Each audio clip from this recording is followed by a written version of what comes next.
That's better. Hey, Justin, how would you what kind of grade would you give that spin move on the scramble for the touchdown? It was probably a B. I wish I could have kept my feet up a little bit or stayed on my feet, but I'm just glad I scored. So, but I probably have to give it a B, B When plus you maybe. Sorry, Candace, if I could follow up on that. When you decide to scramble, what's sort of the decision-making process as you go through it? How do you know when the time is right? I mean, there's a lot of scenarios where I look to scramble.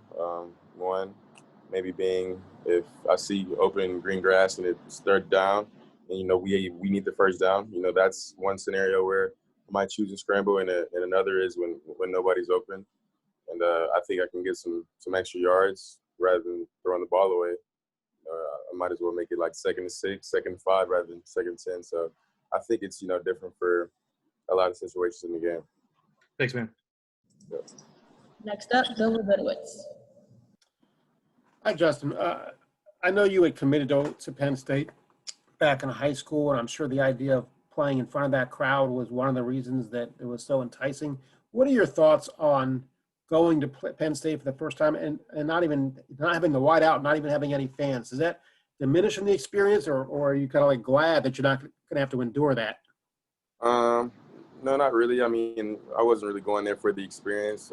My plan on is going there to win, to beat Penn State. So whether that's with fans or without fans, we have a job, and I think our number one goal is to go out there and beat Penn State.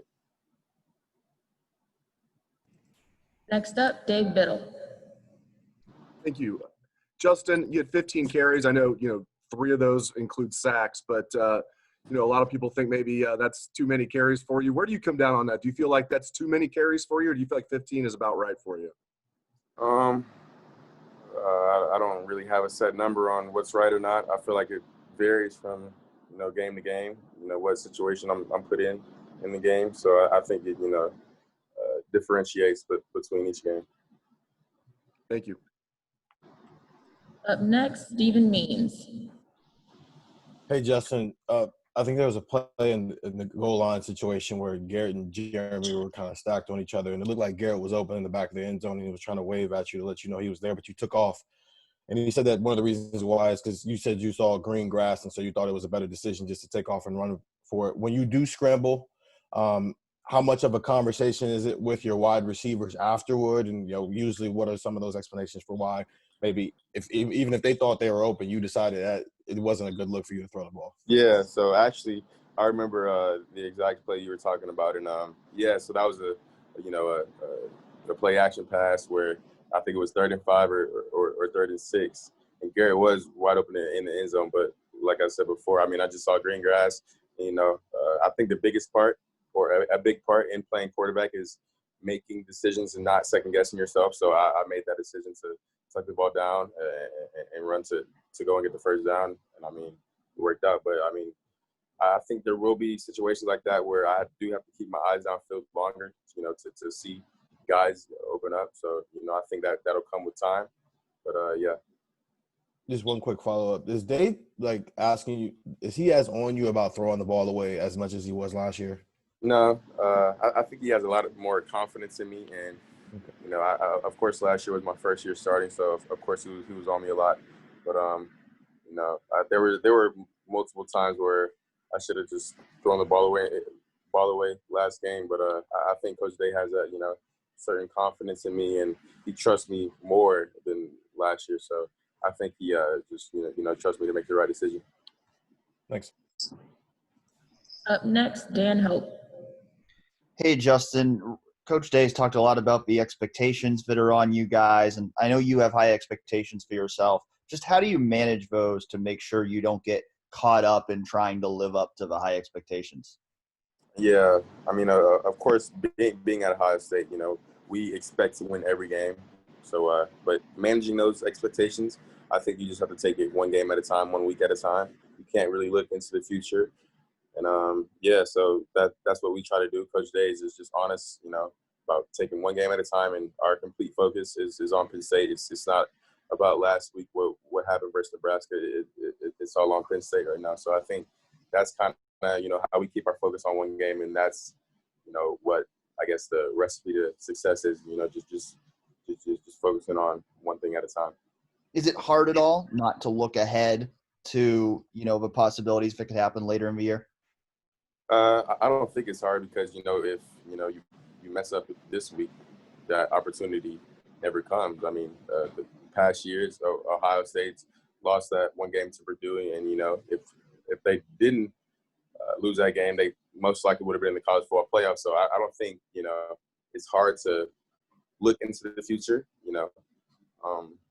I think, you know, just focusing on the present and focusing on each game week by week, I think that's the best way to go by, you know, winning and getting to the place we want to be. Because if we know that we focus one game at a time, we know that at the end of the season, we'll be right where we want to be. Thanks, Justin. Yep. Up next, Tony Girdman. Hey, Justin, we talked to Josh Myers yesterday, and he said that when you do run, they're going to make sure the offensive line is going to make sure to pick you up before there's anything funny happening in the pile. I'm wondering how often that happened this year or happened last year. Like, how often does it happen to you where maybe somebody tries to twist an ankle or grab you somewhere? Like, how much of a concern is that for you? How often does it happen?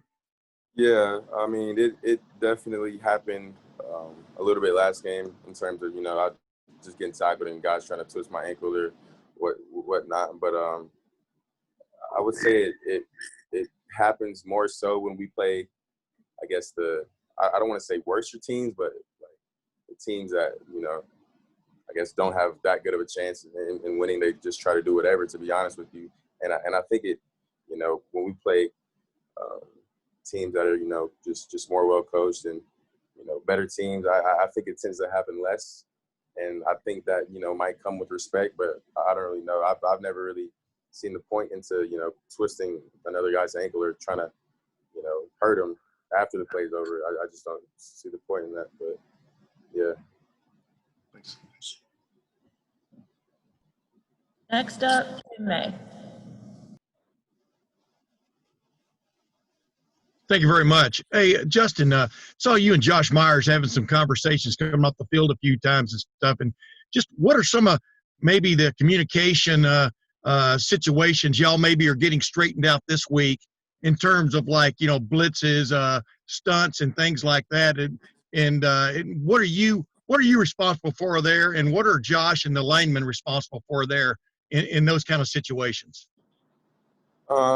Yeah, so me and Josh's communication is basically just making sure we're on the same page. I think that's why we talk and communicate off of the field. But basically, his job is to, you know, set the ID, and of course, my I guess role is to trump anything I see. So if I see some sort of rotation or if I see, you know, maybe a look that they've given the week before or maybe last year, and I think a certain blitz is coming, I'm able to, you know, move the protection to somewhere else or do that. So, yeah, of course, the quarterback trumps, you know, what the O-line says, because I can see, you know, I guess more field and kind of the whole field, you know, because they're in that 3-point stance. But that's kind of our roles when it comes to, you know, protections and stuff like that. How important is it this week against Penn State, which does bring a few every now and then? Huh? How important is that this week against Penn State, which does bring a few every now and then, if you know what I'm saying? Blitzes, et cetera. I think it's important. I mean, I think it's the most important thing. Of course, I want to take as less hits as possible. So I think it's important every week, to be honest with you. I don't think it's, you know, less important or more important than it was last week. It's, you know, just has a, you know, just it's really one of our top priorities. Thanks, man. Yep. Up next, Patrick Murphy. Justin, you were asked after the game about Jackson's catch, and I know you said you didn't see it because you took a hit, but I assume you've seen it by now. Just your reaction to him getting in bounds and what he adds to this offense now that you guys have had a month or so to really work in pads and everything. I mean, it's not really surprising to see, you know, that catch he made. I mean, he does it all the time in practice. So, you know, I think when the whole team saw it, we weren't surprised by, you know, his ability to do that, because I mean he's shown it multiple times in practice. But you know, Jackson's a great receiver with great speed, great hands, and you know he runs great routes. So you know he definitely brings another talented receiver to our already talented receiving core, and I'm just excited to you know be able to to throw the ball to him. And Garrett said yesterday that we haven't seen Julian at top speed yet, but a guy his size, his speed is surprising. What have you seen from him, and what can he bring as well? I mean, the same thing, you know, just great all-around receiver. He's a big body, of course. You know, he runs great routes. He's definitely fast. You know, he has great hands. So just another great receiver. You know, I think Coach Hart does a great job with developing those guys and, you know, making sure they're ready for the game. Thanks, Justin. Yeah. Up next, Spencer Holbrook. Justin, when we talked to you before the season started, you talked about having a conversation with Coach Day about not, overcoaching or overthinking just because of the long layoff. You had a lot of time to draw some things up. How do you think that went? And did the game, I mean, you obviously started for an entire year, but did the game slow down for you as it went on in that aspect, not overthinking and things like that? Yeah, the game definitely kind of looks slower. Like the defense looks slower moving. And I just think that comes with, you know, studying film and, you know, being with Coach Day so much and kind of getting that, you know, I guess that different perspective on the defense and kind of seeing what he's thinking when he's calling certain plays. So I think, you know, just as much time as I spend with him is good for me, and it definitely helps me out, and it definitely helps me to be a better quarterback. Up next, Joey Kaufman.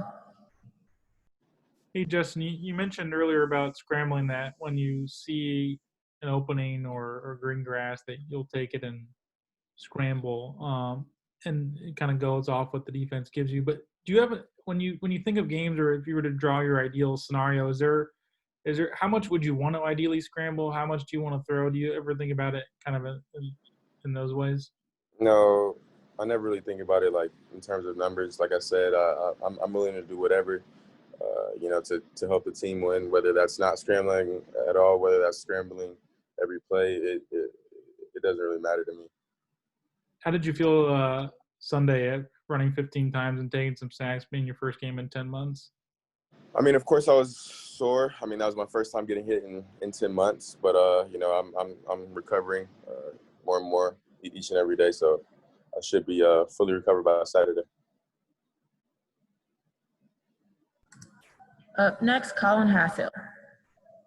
Hey, Justin, I just wanted to ask, specifically about the quarterback sneak, since you did it twice on Saturday. What sort of goes into a quarterback sneak in your mind, and why was that something that was so successful for you this weekend? Well, of course, I think it starts up front. You know, we have a great alignment. We have a great center, Josh Myers, great guards, Wyatt Davis and Harry Miller. So, I mean, and then I also think it, you know, again, the amount of trust Coach Day has with me and, you know, putting me in those certain situations. But, yeah, I mean, I think that's more of a question for Coach Day on what goes into that play calling, you know, because he's a coach, but I just get to play and, you know, execute it to the best of my ability. What for you though as a quarterback makes like how do you make that play successful as a quarterback? Is there anything other than just, you know, being tough and running as hard as you can straight? I feel like, you know, a quarterback sneak, you can't really like describe like how to make it successful. Like I feel like I've always just had a feeling for, you know, finding a, you know, maybe an open gap or something like that. But I don't think there's a, you know, a set, you know, just example or description where you can describe how to be successful on a QB sneak. Appreciate it. I feel like I've always just, you know, just done it naturally, to be honest with you. And last one, Pete Thamel. Hey, Justin, I want to ask you something kind of from the big picture.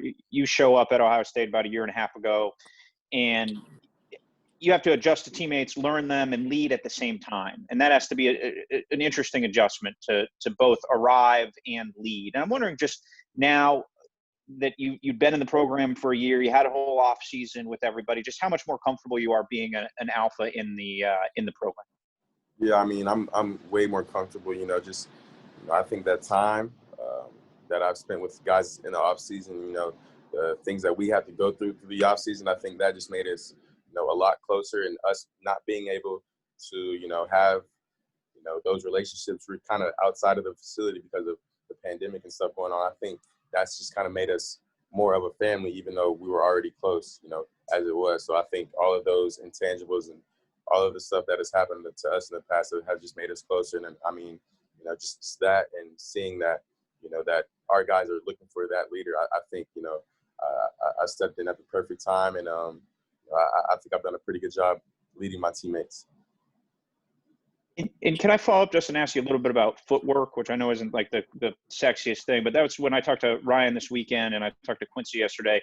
They said like your footwork is more aligned with your body now. Can you explain how that helps you as you go through your progressions be more accurate? I'm not really sure what they meant by my footwork. My footwork I guess is in aligned sync with my would body. might be a better, like, just if your footwork's in sync with your reads, it helps your accuracy. I mean, yeah, that just comes with timing and knowing when that route is most likely going to open up and making sure you're on time. And I feel like if every quarterback is on time to a certain read or a certain route, that's definitely going to make them more accurate in terms of passing the ball. So I think that just comes with timing and kind of knowing who's running the route and what route is being ran and just kind of knowing your guys. Thank you. You're welcome. All right. Thank you very much, Justin. Have a good day. All right, Candace. Appreciate it. See you.